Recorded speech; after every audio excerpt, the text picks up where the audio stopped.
pie. Vamos a dar lectura a la palabra del Señor.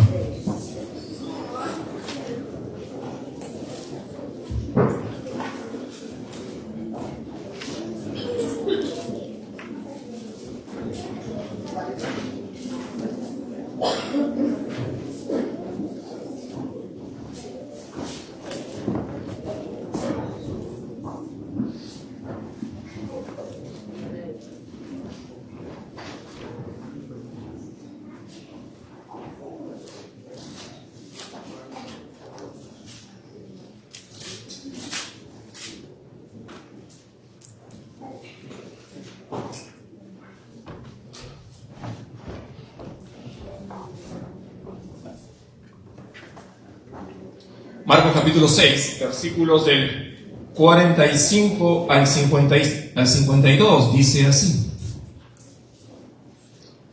Enseguida hizo a sus discípulos entrar en la barca e ir delante de él a Betsaida, en la otra ribera, entre tanto que él despedía a la multitud. Y después que los hubo despedido, se fue al monte a orar. Y al venir la noche, la barca estaba en medio del mar y él solo en tierra. Y viéndoles remar con gran fatiga, porque el viento les era contrario, cerca de la cuarta vigilia de la noche, vino a ellos andando sobre el mar y quería adelantárseles. Viéndole ellos andar sobre el mar, pensaron que era un fantasma y gritaron, porque todos le veían y se turbaron. Pero enseguida habló con ellos y les dijo: tened ánimo, yo soy, no temáis. Y subió a ellos en la barca, y se calmó el viento, y ellos se asombraron en gran manera y se maravillaban, porque aún no habían entendido lo de los panes, por cuanto estaban endurecidos sus corazones. Hermanos, pueden tomar asiento. Voy a dejarlo con el pastor Rodrigo.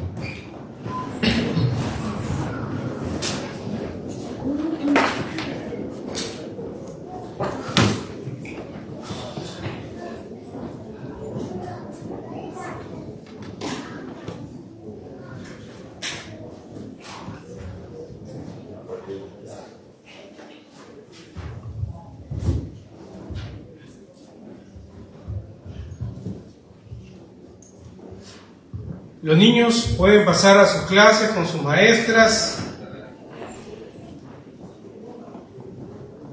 Tan importantes cuando se expone la palabra pública también, pero en los salones cuando las maestras se llevan a los niños.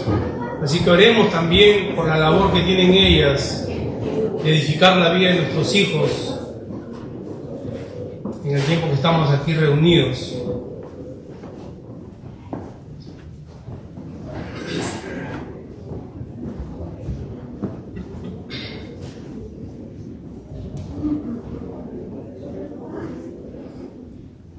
Everybody that needs a translation, you have your EPs, right? Everybody has them.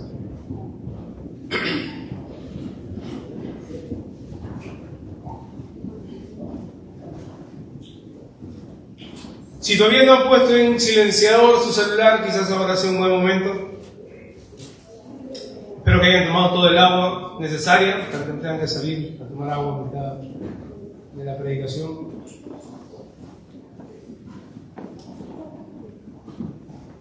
Con gran frecuencia, hermanos, las diferentes pruebas que atravesamos en la vida pueden producir en nosotros ciertos sentimientos o sensaciones que si no fuera por aquellas pruebas no las experimentaríamos. Llámese ansiedad, preocupación extrema, incertidumbre, miedo. Son experiencias que solo atravesamos cuando nos vemos ante la gran presión de las circunstancias que parecen completamente contrarias y que van más allá de nuestras fuerzas. Cada vez es menos nuestra capacidad para controlar los hechos que suceden a nuestro alrededor. Menos tenemos el control acerca de los resultados. Lo que crea en nosotros es incertidumbre, no sabemos lo que va a pasar. La pregunta es cómo percibe estas cosas nuestro corazón. ¿Cómo podemos reaccionar ante esto? Y tiene mucho que ver con la percepción que tenemos de nuestro Salvador. Al menos como cristianos debiéramos poder responder ante las circunstancias de la vida con esperanza. Debiéramos responder en adoración. Debiéramos responder en fe y no en incredulidad, no en desesperanza. Fe en que nuestro Señor es más grande que todo aquello que podemos enfrentar. Pero también es verdad que muchas veces respondemos con duda.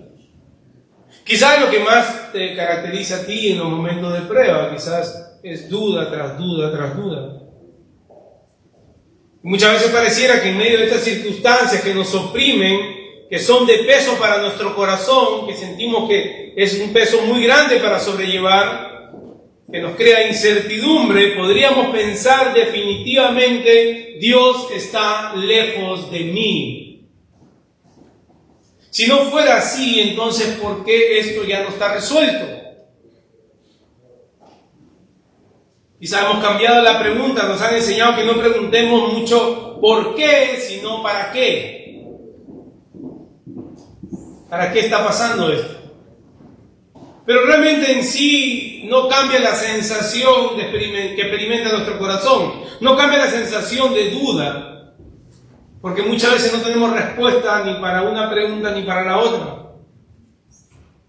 Ahora creo que ambas preguntas tienen una misma respuesta, pero a veces queremos enfocarnos en nosotros como si en nosotros vamos a encontrar la respuesta, pero vamos a ver a través de esta historia de la manera que podemos responder a esta pregunta. Esta pregunta que suscita en nuestro corazón en medio de pruebas, en medio de dificultades, y estoy seguro que el 99% de los que estamos aquí en algún momento nos hemos preguntado: Señor, ¿por qué está pasando esto? Señor, ¿para qué está pasando esto? Y no tenemos respuesta ni para una pregunta ni para la otra. Según el relato que Marcos nos presenta, vamos a ver cómo Jesús usa una vez más una tormenta para revelar su divinidad y poder frente al corazón a un incrédulo de sus apóstoles. Él va a usar estas circunstancias que él mismo ha creado, él es el Señor de las tormentas, para revelar su divinidad y su poder ante el corazón, y como vamos a ver, el corazón a un incrédulo de sus apóstoles. Ahora, posiblemente muy pocos aquí hemos experimentado una tormenta como la que vemos en Marcos. No creo que alguien podría decir: sí, yo estaba ahí en medio del mar de Galilea y sé lo que es esto. O quizás entre nosotros hay alguien que haya podido haber tenido como profesión la pesca, pero estoy seguro que la mayoría de nosotros no. Y aún así podemos identificarnos con las emociones, los sentimientos que experimentaron los discípulos en medio de esta tormenta. Pero así como Jesús vino al rescate de ellos en aquella tormenta, también nosotros podemos confiar en Jesús, el Mesías que socorre, el Mesías que rescata. Y ese es el título del sermón de esta tarde. Creo que todo creyente sin ninguna duda puede decir que Jesús es el Mesías que socorre. Amén. Pero en medio de la prueba, en medio de la tormenta, nuestro corazón, que aún es débil, puede dudar. Así que vamos a ver que Jesús es el Mesías que socorre, aunque parezca estar lejos, versículos 45 al 47. Aunque parezca estar lejos. No solo aunque parezca estar lejos, pero también aunque pareciera que tarda, versículo 48. Aunque pareciera que tarda.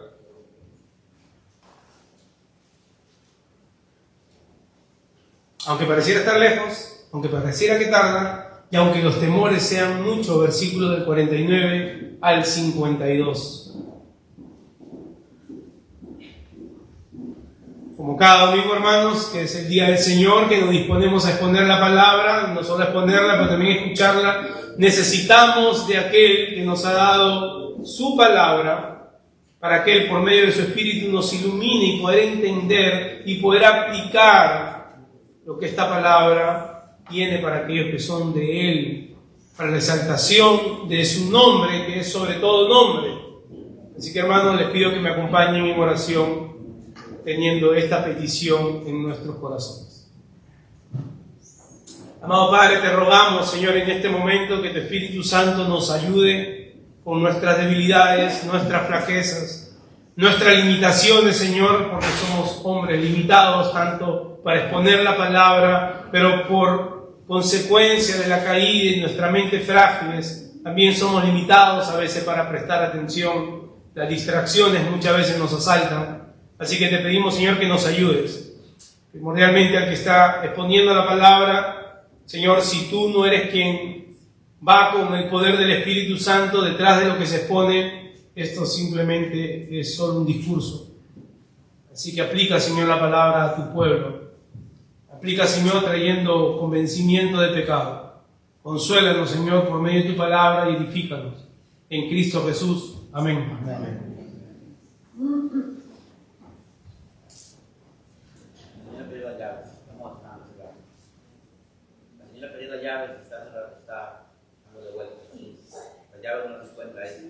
I'm sorry, but we're in the middle of the sermon. Can you wait for 45 minutes and then we'll look for your keys? Go to my home keys. I need to. Well, you can look for it quietly, please. Thank you.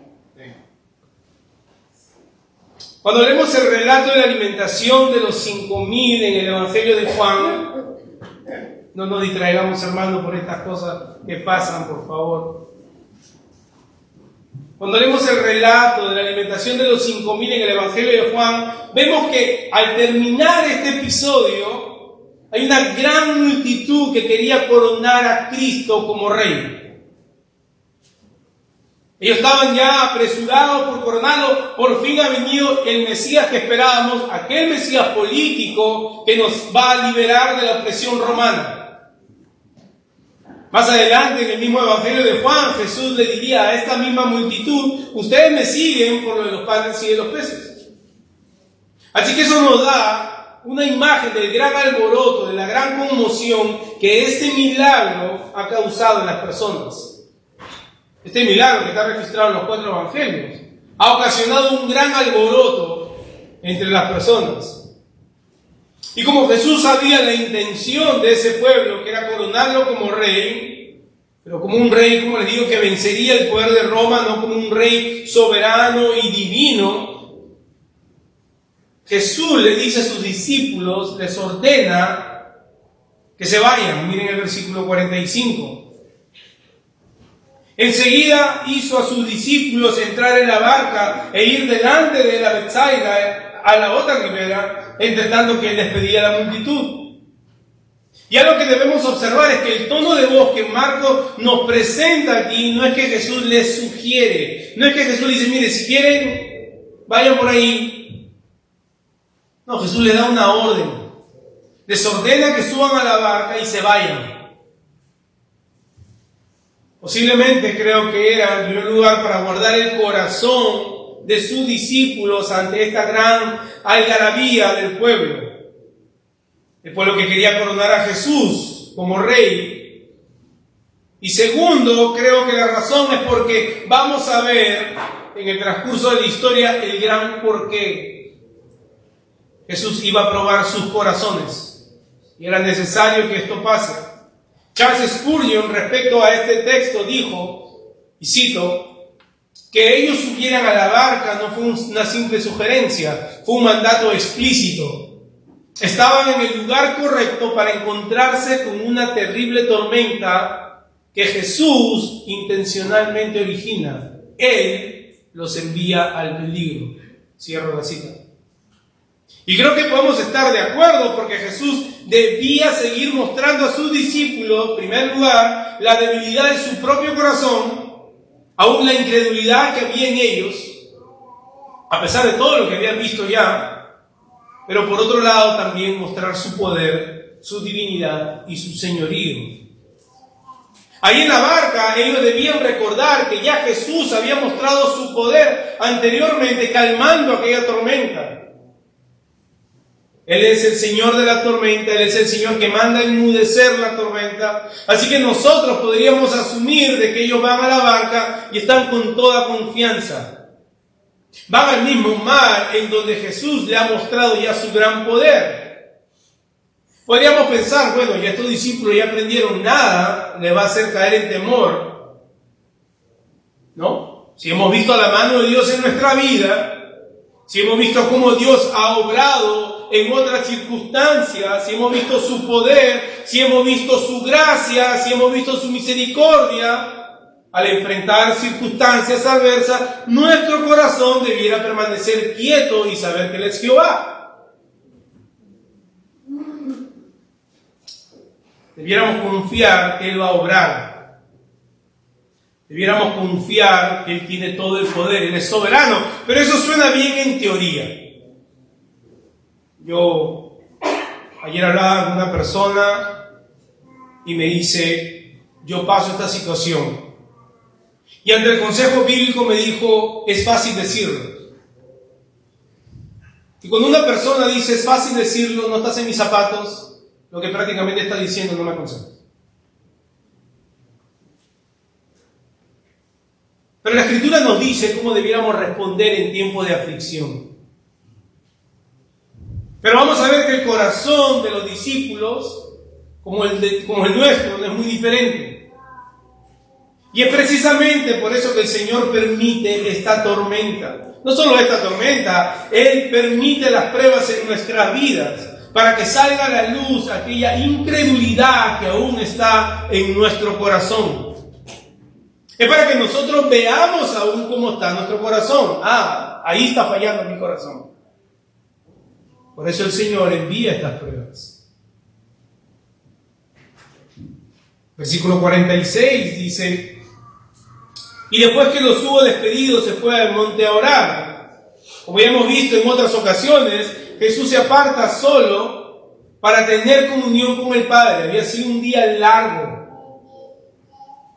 No solamente largo, ha sido agotador, pero también la obra de Satanás no ha culminado, hermano, porque miren este detalle. Así como Satanás tentó a Jesús en el desierto, ofreciéndole todos los reinos, Satanás ahora usa esta muchedumbre, esta multitud de personas para poder coronarlo como rey, para distraerlo. Y así Jesús, posiblemente pensaba Satanás que había una posibilidad de que él se distrajese y no cumpliera con lo que él había venido a hacer. Así que la obra de Satanás está en constante operación en todo momento y ahora usa esta multitud de personas. Ahora, me imagino que Jesús también en esta oración, en este tiempo de intimidad con el Padre, intercede por el corazón de sus discípulos.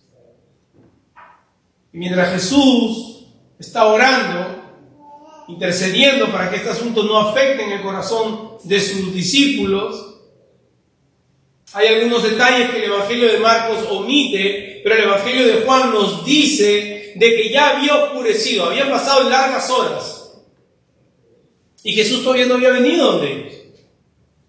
Habían pasado algunas horas y ellos se encontraban solos en la barca. Y el mar se estaba agitando y el viento soplaba fuerte. Usemos un poquito nuestra imaginación. Obedientemente respondemos a lo que Jesús nos dice y en el medio del camino no se ve tan bien como pensábamos.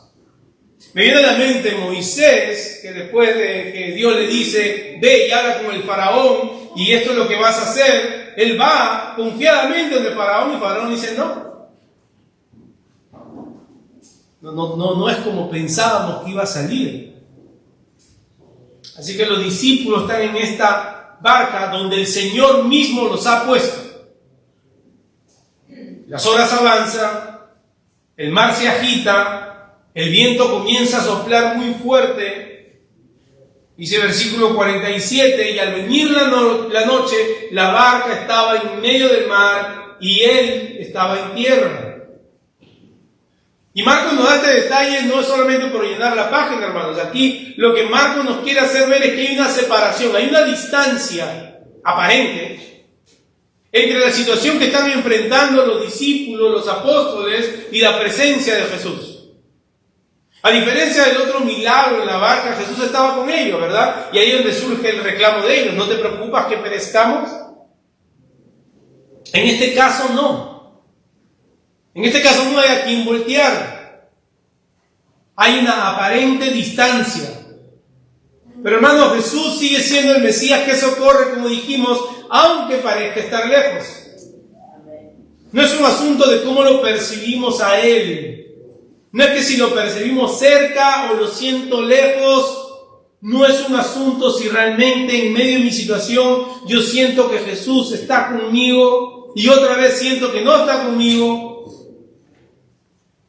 Estoy seguro que los apóstoles no tenían dónde mirar y se decían el uno al otro, estamos solo nosotros. Expertos navegadores, expertos navegantes, expertos pescadores, completamente solos. Así que esa sensación de soledad se incrementa con la oscuridad de la noche. Es como que la noche abraza aún más ese sentimiento de soledad. Los vientos fuertes del mar estaban agitados. Y ciertamente Jesús parecía estar lejos. Ante sus ojos Jesús no estaba. Es como que quizá la pregunta pudo haber surgido, Jesús, ¿por qué no estás aquí? En algún momento nos hemos hecho la misma pregunta. ¿Por qué no estás aquí? ¿Por qué no me das la solución? ¿Por qué estoy enfrentando esto? ¿Por qué me siento completamente solo, completamente sola ante esta situación? Pareciera que estás tan lejos, pero no solo en situaciones adversas, no solo en situaciones que toman forma de quizás situaciones económicas, en medio de enfermedad, en medio de malas noticias, pero también en medio de nuestras tentaciones. Pareciera que luchásemos completamente solos en medio de las tentaciones y podríamos tener este mismo sentimiento que los discípulos en la barca están atravesando en el medio del mar. Tarde en la noche, Jesús no está. Y nos volvemos a preguntar, ¿por qué no estás aquí, Jesús? Pero creo que el versículo 46 va a traer luz a lo que realmente está intencionando Marcos en mostrarnos. Y creo que nos da una imagen de lo que tú y yo, como iglesia, si eres parte de la iglesia, de lo que estamos gozando en este momento.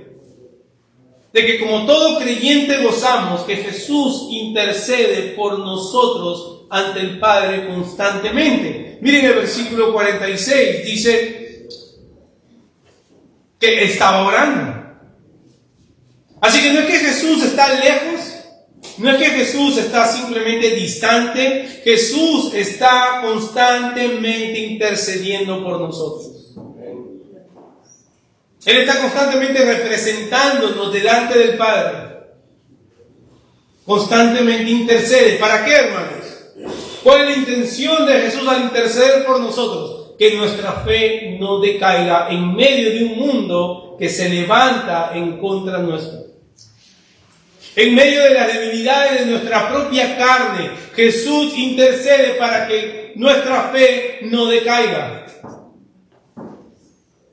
Aún en medio de aquellas tormentas que se pueden levantar, ya sea por medio de las tentaciones, ya sea por medio de debilidades físicas, ya sea por medio de malas noticias, por medio de la escasez, todas estas cosas se levantan como una tormenta, pero Jesús, nuestro gran sumo sacerdote, es aquel que se compadece de nosotros, es aquel que no se avergüenza de llamarnos hermanos, como dice la carta a los hebreos, es aquel que habiendo experimentado todas nuestras debilidades en la carne, siendo verdaderamente hombre sin haber cedido nunca al pecado, es aquel que intercede por nosotros. Así que con toda confianza, aunque nuestro corazón nos engañe, aunque nuestra percepción sea errónea, Jesús está en medio de toda situación.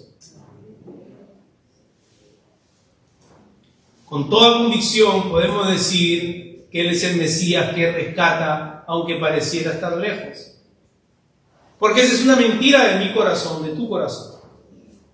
Él está haciendo lo que Él ha prometido hacer.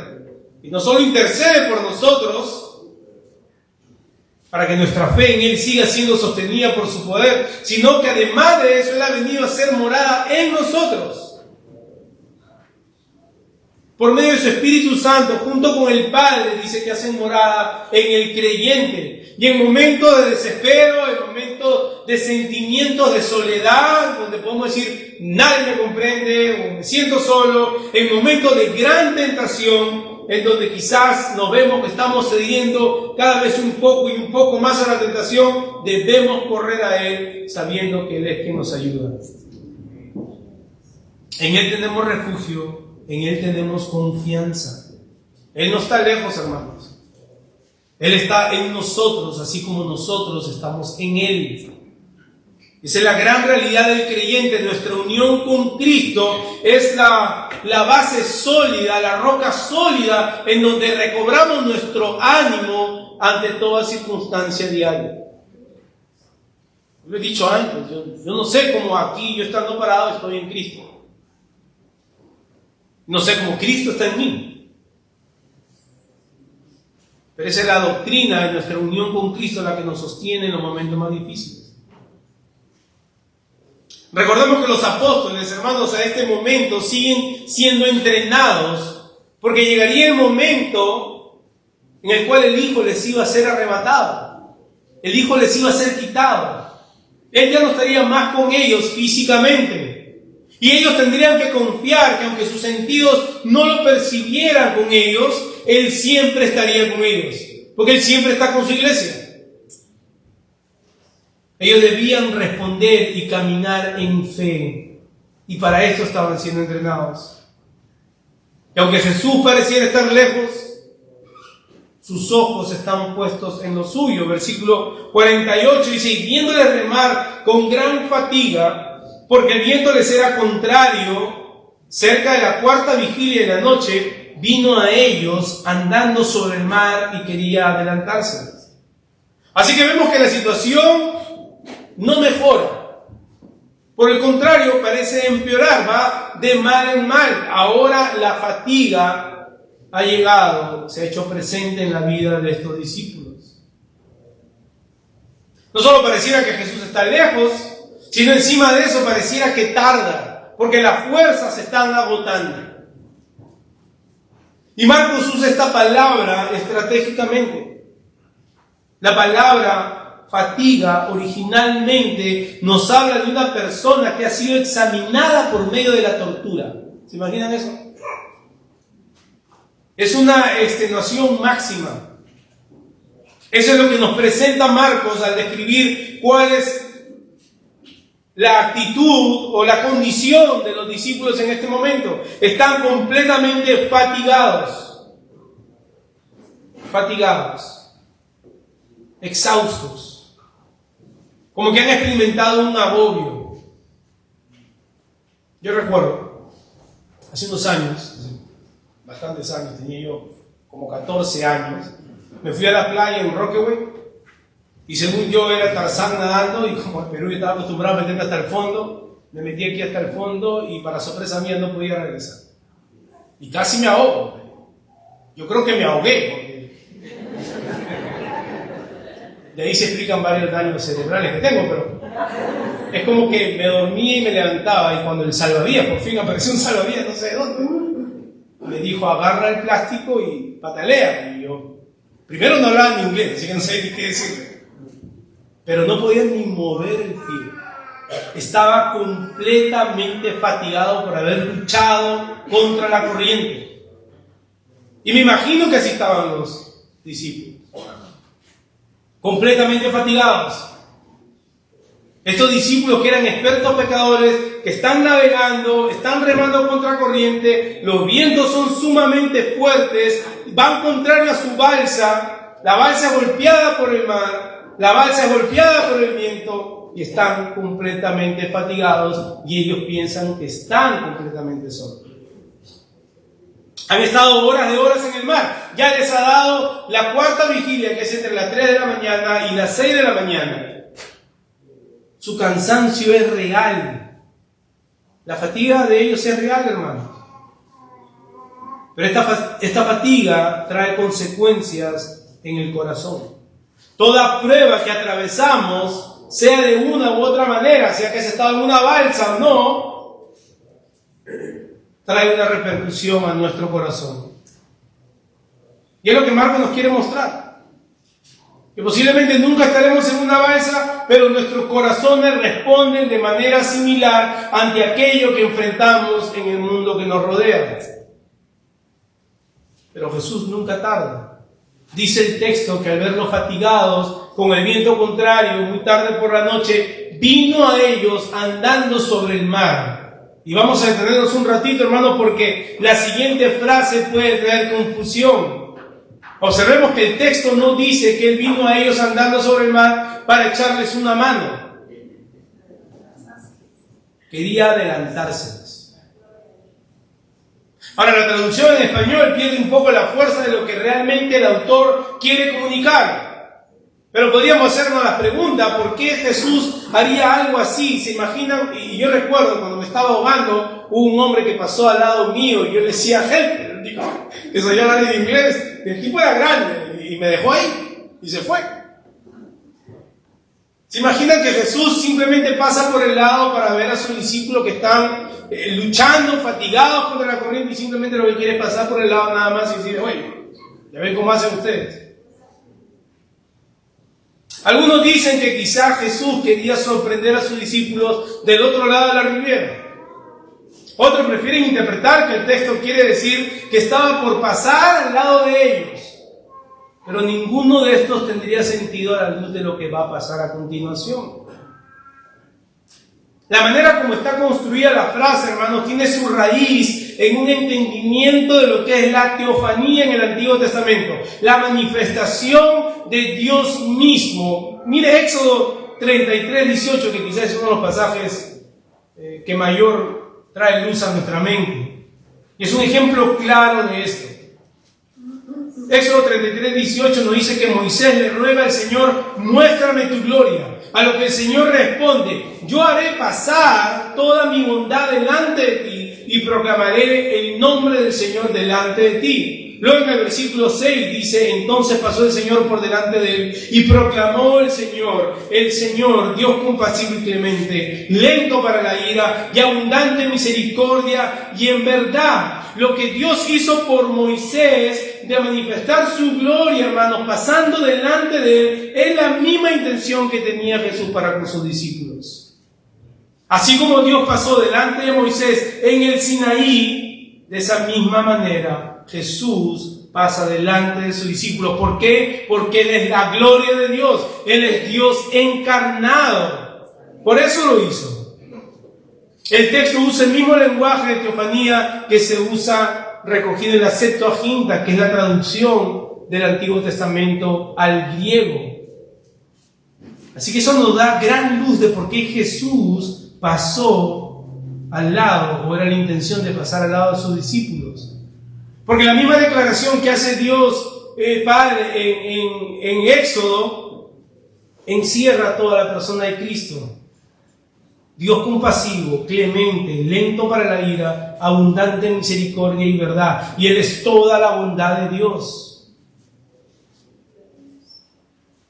Pero también Marcos nos apunta a otra parte del Antiguo Testamento, para hacernos ver que solo Dios puede caminar por encima del mar. Job 9, versículo 8 dice, Él que solo extiende los cielos y anda sobre las olas del mar. Así que Marcos recoge todo este concepto de lo que es Dios y de su poder del Antiguo Testamento, lo trae al Antiguo Testamento para hacernos ver que Cristo Jesús es el Dios encarnado. Job, en el mismo capítulo, dice, si Él pasara junto a mí, no lo vería. Si me pasara adelante, ni lo percibiría, dice Job. Pero en este caso específico, la intención divina era de que efectivamente Él sí fuera visto. Lo que antes era imposible. Lo que antes era imposible para un hombre como Moisés, profeta de Dios. Lo que era imposible para un hombre como Job, que era un hombre íntegro, como lo describe la misma palabra, era recto. Ahora es posible para hombres simples, pecadores, en los cuales Dios ha decidido mostrar su misericordia y su gracia. Ahora sí es posible, y por eso Pablo nos dice en la carta de Colosenses que Jesús es la imagen del Dios invisible.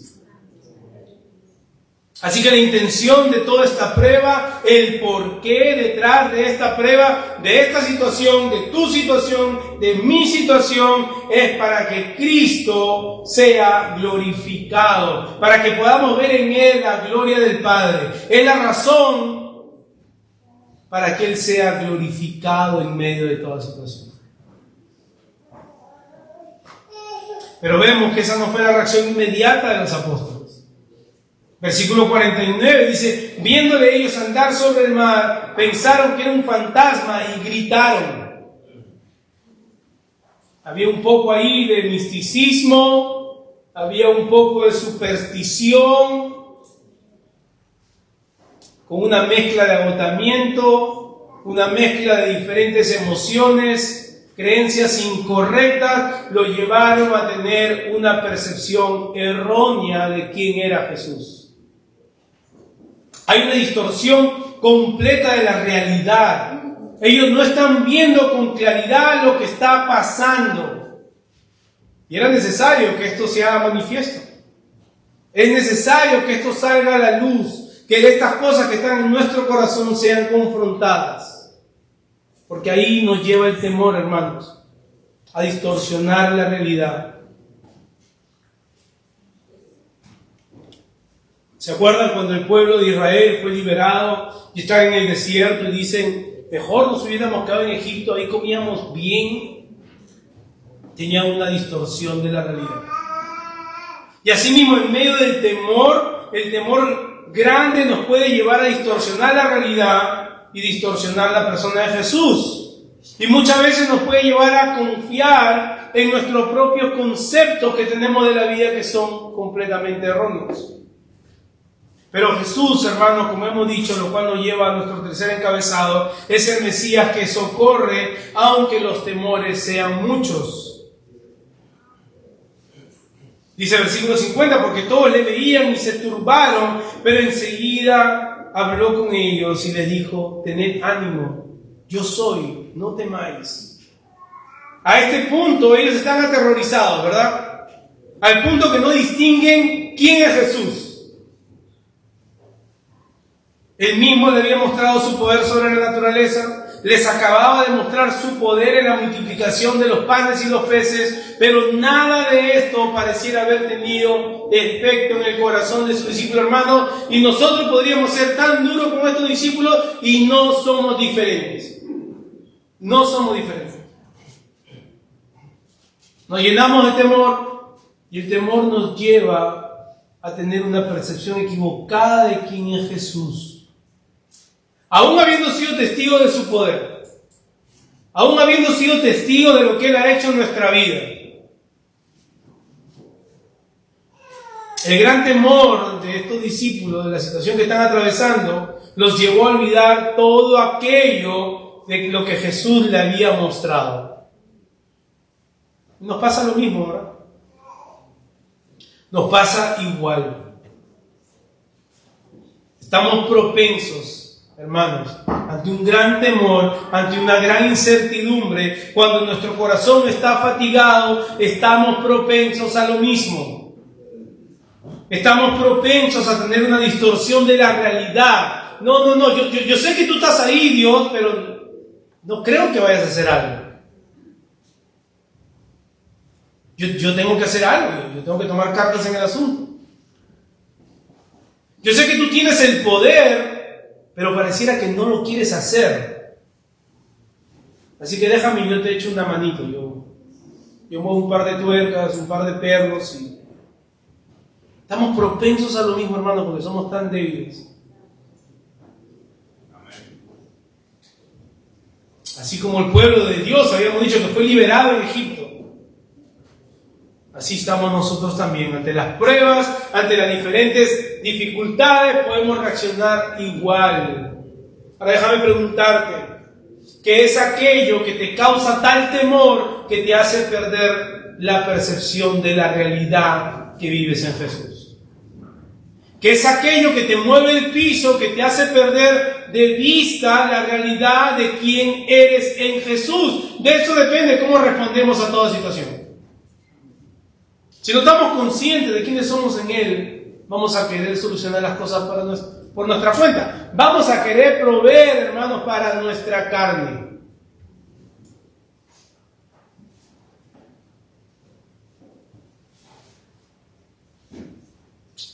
El mismo Jesús se acerca a sus discípulos, les dice: tened ánimo, yo soy, no temas. ¿En qué realidad, en qué circunstancia de tu vida tú puedes tener esta convicción que es Jesús mismo quien te dice: ten ánimo, yo soy, no temas? Es el mismo Jesús que en medio de todas nuestras circunstancias, sea cual sea, cuando es nuestro corazón que nos lleva a pensar de que Jesús está lejos, de que Jesús tarda demasiado, que los temores son tantos y estamos aterrados, es el mismo Jesús que nos dice: yo soy. Ahora, al leer esto podríamos pensar que Jesús simplemente se está identificando, ¿no? Para aclarar la confusión que los apóstoles tenían. Oye, no soy un fantasma, soy Jesús. Pero eso no es lo que Él está diciendo.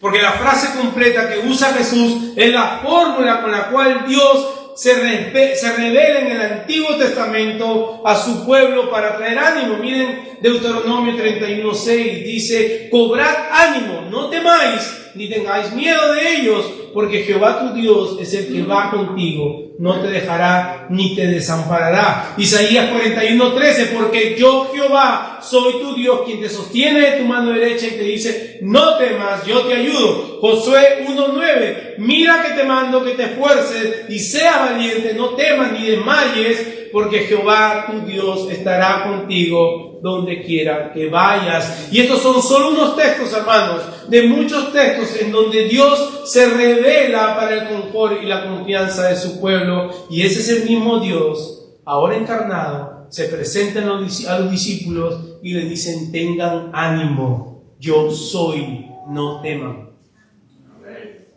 La misma palabra que le dijo a Jairo, ¿verdad? ¿Y no es acaso el mismo Jesús quien nos dice lo mismo, hermanos?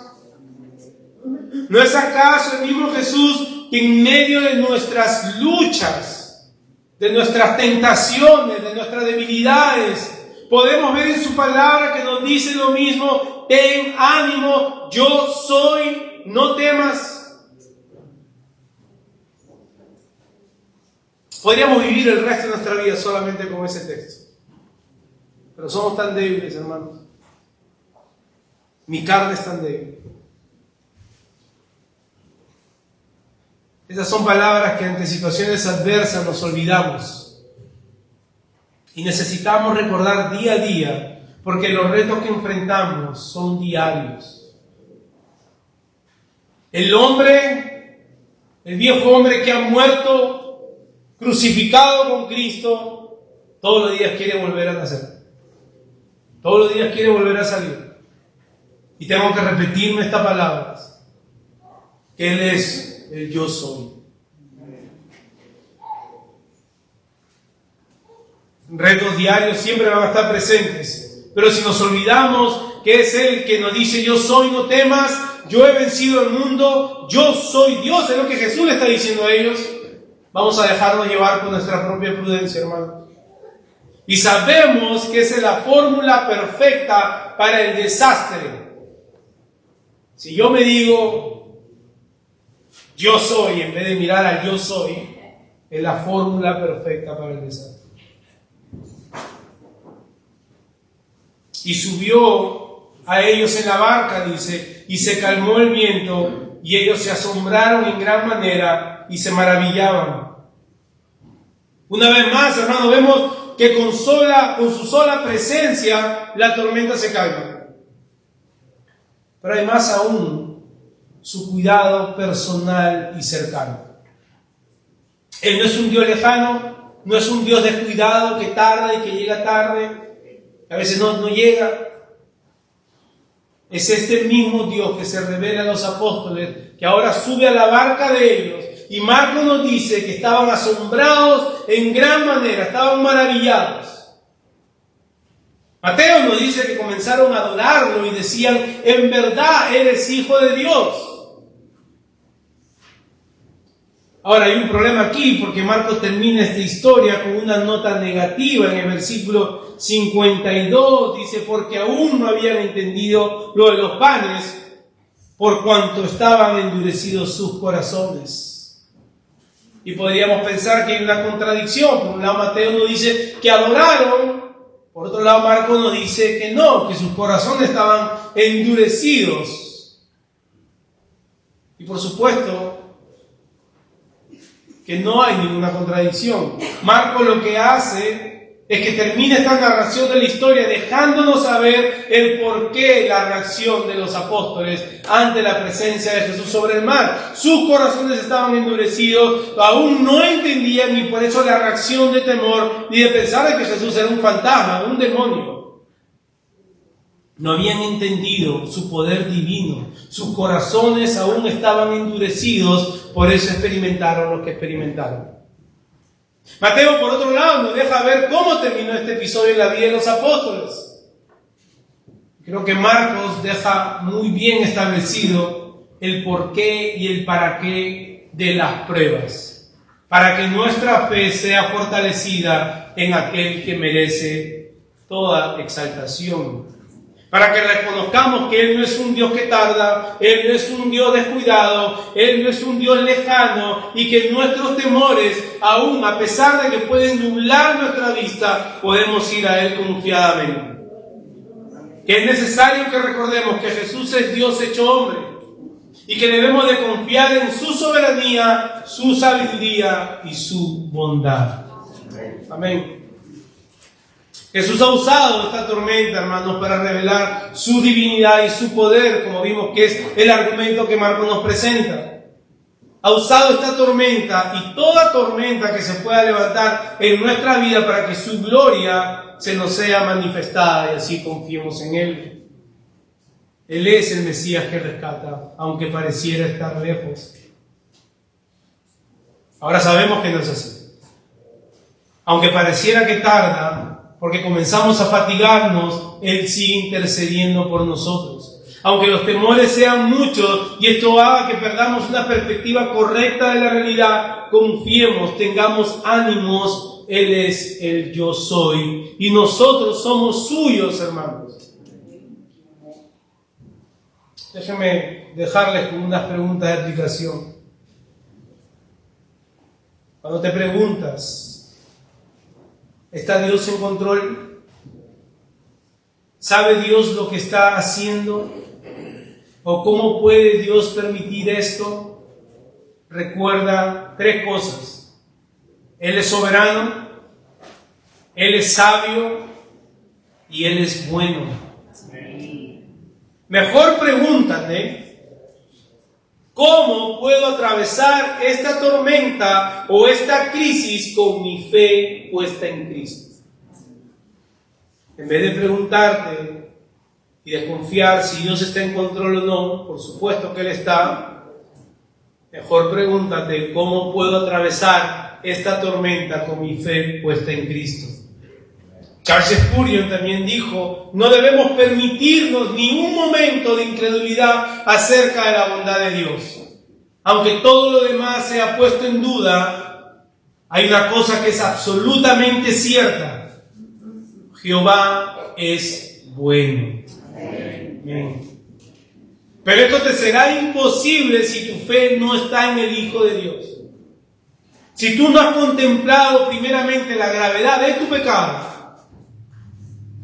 si no has corrido a Él en arrepentimiento y en fe, arrepentido por tu pecado, y has puesto tu confianza plena en Cristo, y solo de esa manera, habiendo sido reconciliado con el Padre, si no has huido de la vana manera de vivir y has rendido tu vida a Cristo, entonces en medio de las tormentas, en medio de la crisis, tu confianza estará puesta en ti mismo. O en un Dios que tú te has inventado, en un Dios que tú te has fabricado a tu propia imagen.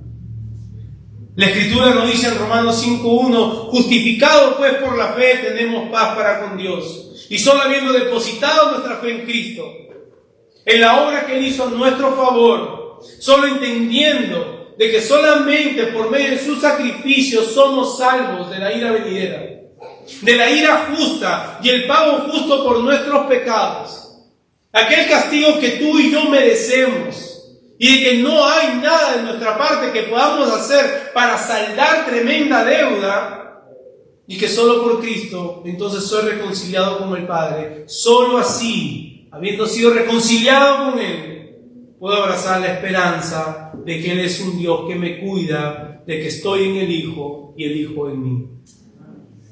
No te vayas hoy si esa es tu condición. No te vayas a ir hoy sin que tomar tu decisión de ir a Cristo. No te vayas a ir hoy como llegaste, sin ser del Hijo, sin tener al Hijo. Que todos sepan que el día de hoy has rendido tu vida a Cristo. Oremos. Amado Padre, te damos gracias, Señor, por tu palabra, Señor. Te damos gracias por tu bondad, tu misericordia, tu paciencia para con nosotros. Señor, exaltamos tu nombre porque podemos ver de que, aunque en nuestra debilidad nuestro corazón nos engaña, aunque podemos perder la percepción de la realidad, Señor, de que tú cuidas de nosotros, de que tú no eres un Dios lejano, de que tú no eres un Dios que tarda, de que tú eres el yo soy. A pesar de todo eso, Padre amado, tú nos dices, no temas, ten ánimo, yo te sostengo. Así que te damos gracias en esta tarde, en Cristo Jesús. Amén.